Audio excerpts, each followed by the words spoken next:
When I woke up this morning, my whole body was aching. I felt sharp pangs of pain in my body.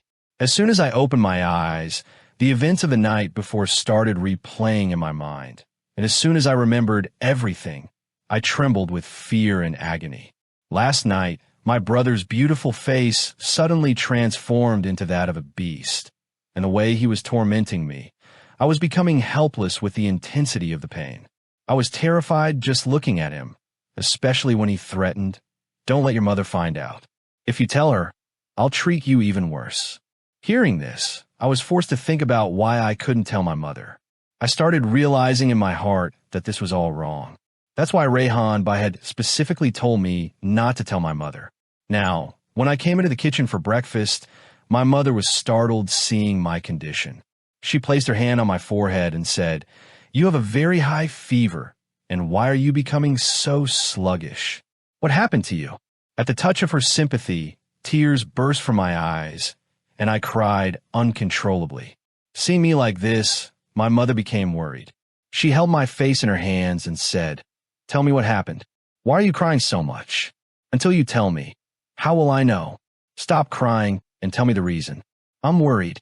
I have high blood pressure, and I get anxious over small things. Don't disturb me." Just then, Rayhan also entered the kitchen. He gave me a stern look and then said to my mother, "Mom, please make me some hot parathas. I'll talk to Gudiyami." He placed his hand on my head and, glaring at me in anger, said, "What's the matter? Why are you crying?" My mother had her back turned to us, busy rolling out the parathas. I barely managed to swallow the lump in my throat and said, "I have a fever and I don't feel like going to school today. That's why I'm crying. My mother doesn't allow me to take a day off, and today I really don't want to go to school." This timely excuse worked, and my mother smiled and said, "I'm not a cruel mother who would send you to school while you're sick. If you're not feeling well, you could take the day off." She continued, "I'll take you to the doctor myself so you can get better quickly. Your 9th grade exams are coming up. Your teachers have said that you become very lazy with your studies. If this continues and your grades drop, it will be hard for you to get admission anywhere. You know how badly I want to make you educated and capable." She continued, "These 3 boys didn't listen to me. They avoided studying. Now, we have placed all our hopes in you, so won't you live up to my expectations?" I nodded in agreement, and then the other 2 brothers came in for breakfast. Afterward, they all left for work, and my mother told me, "Today I have to attend a funeral. I will try to return by evening, so I'm taking you to the doctor now, because after I leave, you'll have to look after the house. If you're still unwell, how will you manage?" Listening to her, I became anxious and said, "Please come back home before evening. Without you, I will be scared when I'm alone." My mother laughed and then said, "Your 3 brothers and your father are also at home. With their presence, you have no reason to be scared." But when I started insisting, my mother agreed and said, "Okay, I will try to come home early." True to her promise, my mother came home in the evening, and seeing that, I let out a sigh of relief. I really wanted to sleep with her tonight, so I insisted and kept her with me. My mother also laid down with me on the bed. It was midnight when I woke up with a strange feeling. I began to feel the same painful sensation I had felt yesterday. I felt ants crawling all over my body. Suddenly, the intensity of the pain made me open my eyes, and once again, the horrifying truth was in front of me. I couldn't escape from it, no matter how hard I tried. Gradually, all my resistance faded away. My tears soaked into the pillow, and I became still, sobbing quietly. This started happening every other day. I no longer had the strength to get up and walk from one place to another. My mother took me to the doctor. He glanced at me casually and gave me some medicine, saying, "Girls of this age don't take care of their diet. They're always focused on studies, and that's why their health deteriorates. You should take special care of her diet, and she will get better." But what did the doctor know about the torment I was going through? I couldn't tell my mother either. Rayhan used to threaten me, saying that he would drop me in a dark forest where black snakes and cobras would be, and there would be many wolves who would tear me apart and devour me. I was only a 14-year-old girl, but the way he spoke scared me, and unwillingly, I was forced to keep quiet. I had been taking many days off from school, which made my mother very worried about how much it was affecting my studies. One day, Rayhan Bai was in my room when suddenly there was a knock at the door.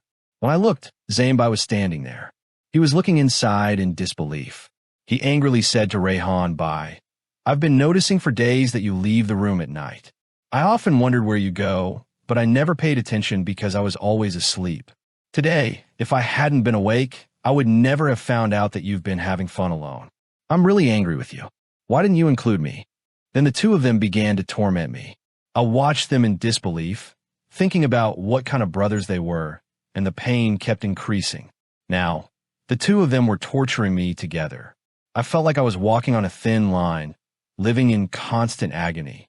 My mother kept getting worried when she saw my condition. She would ask, "What's wrong? Why have you stopped eating? Why have you become so weak? Why are you always worried and crying? Why don't you tell me what your problem is?" Then, I grabbed my mother's hand and said, "I'm scared of sleeping alone. Please sleep with me. Once I get enough rest, I'll be fine." I begged my mother in such a way that she was left shocked.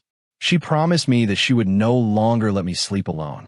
Today, my mother laid down with me again, but when I opened my eyes, she was nowhere to be seen. Instead, there were 3 shadows in front of me. Not shadows, but 3 ghosts who were ready to devour me. I started crying uncontrollably when I saw them. It felt as though life was leaving my body, and I felt like I might not even take another breath. It seemed like this torment would drive me mad. Before they could approach me and introduce me to further pain and suffering, there was a flash of light in the room, and the entire room was bathed in light. The whole scene became clear, and the darkness faded away. And in that light, there was a horrifying sight. Someone who couldn't bear the horrifying sight, and then, in the next moment, when I was little, my grandmother used to show a lot of love to my 3 brothers. But for some reason, she always turned her face away from me. I, on the other hand, took great care of her and felt happy doing her small chores with my own hands.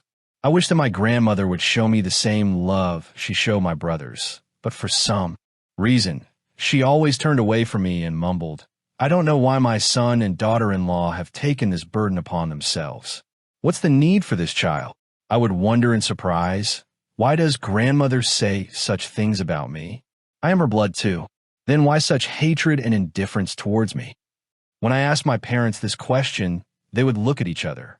My mother would say softly to my father, "Why don't you explain to Alma, grandmother? Why does she say these things in front of the children? It affects their hearts, and if we've done a good deed, why is she making it a burden on us? Why is she ruining our good deed?" She would continue, "She needs to open her heart. After all, this little girl won't harm us. Please talk to Alma." I would get confused listening to their words, but I never understood what they meant. My 3 brothers didn't love me either, and they would scold me angrily when they saw me, even though I tried to take care of everyone. I wish my brothers would play with me, like my friends' brothers would play with them. Their brothers would even take them to the store and buy them things. But for some reason, my brothers never took care of me or brought me anything. Once, Rayhan Bai took me to the store, but then he met his friend on the way and got busy talking to him. When we got home late in the evening, my parents were pacing around the courtyard in worry. As soon as my brother came in, my mother started slapping him and asked, "Where did you take her? Tell me what you did with her." Rayhan Bai looked at my mother in surprise, then went to his room without saying anything. My mother, in tears, asked me, "Where did he take you?" I hesitated, but then nervously told her, "He took me to the store to buy something for me, but on the way, he met his friend and started talking to him." Grandmother was very angry as well. She started scolding me, saying, "Today, I had to raise my hand on my son for you. I don't know whose child this is, whom you have taken and held close to your chest. This child doesn't even know whether it is a legitimate child or an illegitimate one.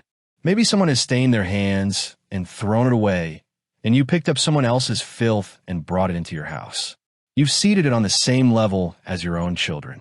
Tomorrow, you will give it a share from the inheritance and even place your son's rights into its lap."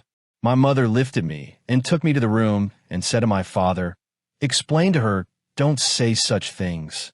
Days continued to pass, and then one day, my grandmother's health deteriorated greatly.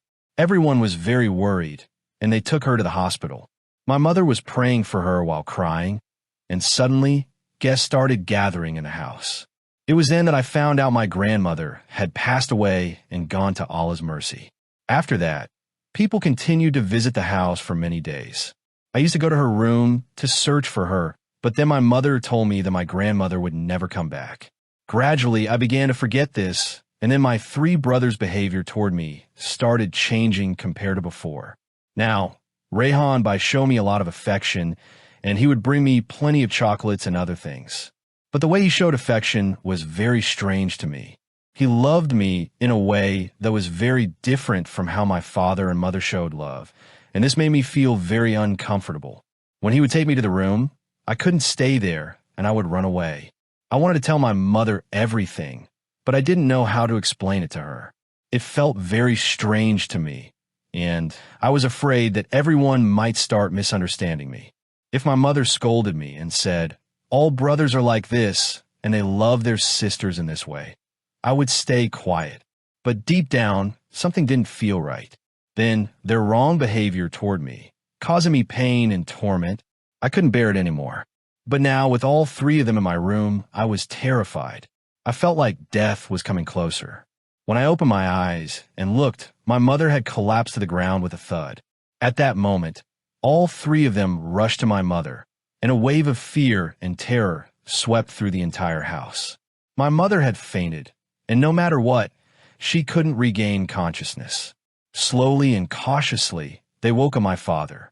He too was surprised to see everyone gathered in my room and wondered what was going on. Then, they took my mother to the hospital. I was alone at home, and I was very scared. I locked the door of the room from the inside, and after a while, a woman from the neighborhood came to stay with me. She was a distant relative, and my father had asked her to stay with me. I kept thinking about my mother and what had happened to her. Was she okay? The next day, my father told me that my mother had suffered a heart attack, but was now out of danger. I could go see her. When I went to the hospital with my father, my mother burst into tears as soon as she saw me. I ran to her and hugged her. Then she whispered in my ear, "You went through such a great ordeal, and you didn't tell me about it. You suffered alone." My father was standing nearby, unaware of all this, and was looking at us with surprise, wondering what we were talking about. Then my mother told my father, "I'll explain everything to you when we get home." After that, my mother gave a furious look to all three of my brothers.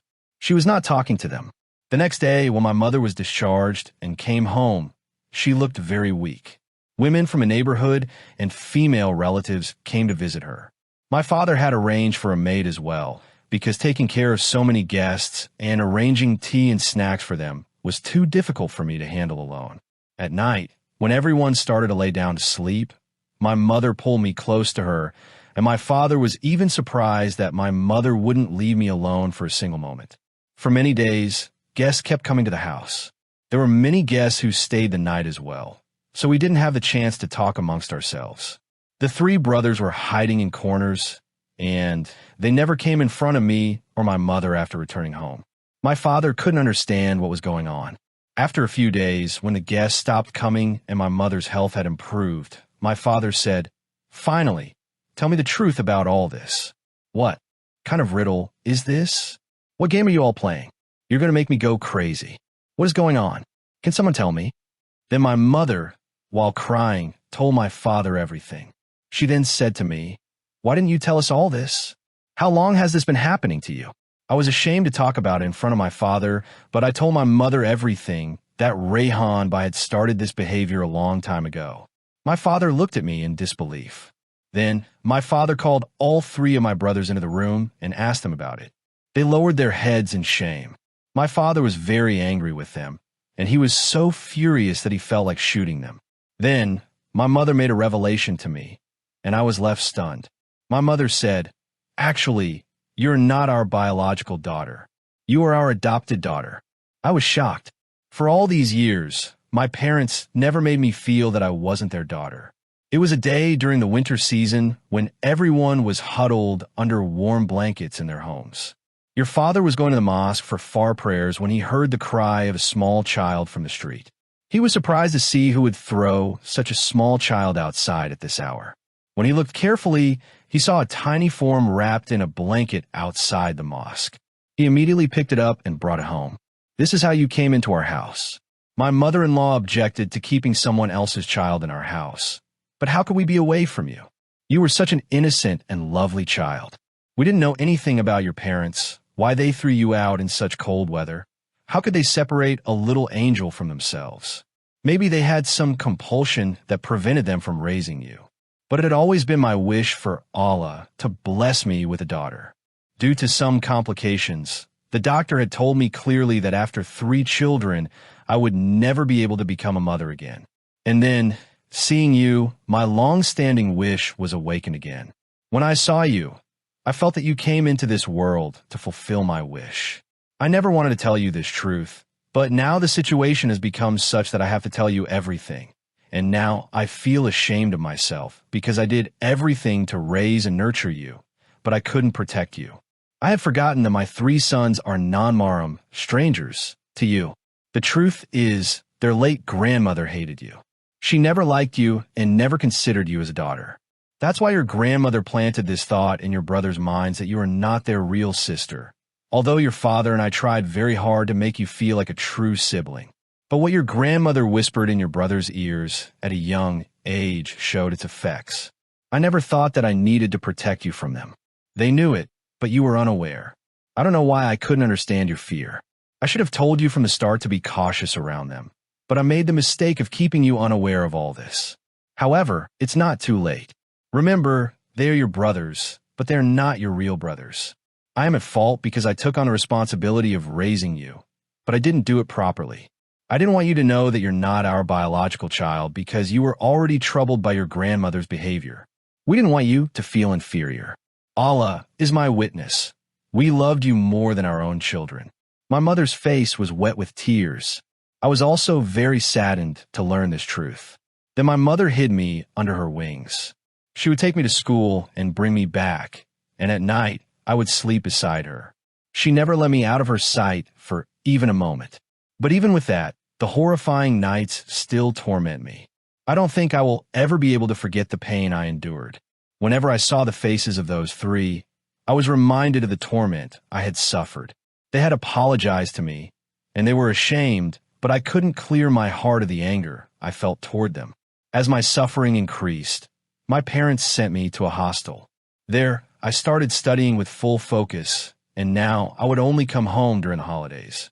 Temporarily, at least, I managed to escape from those memories.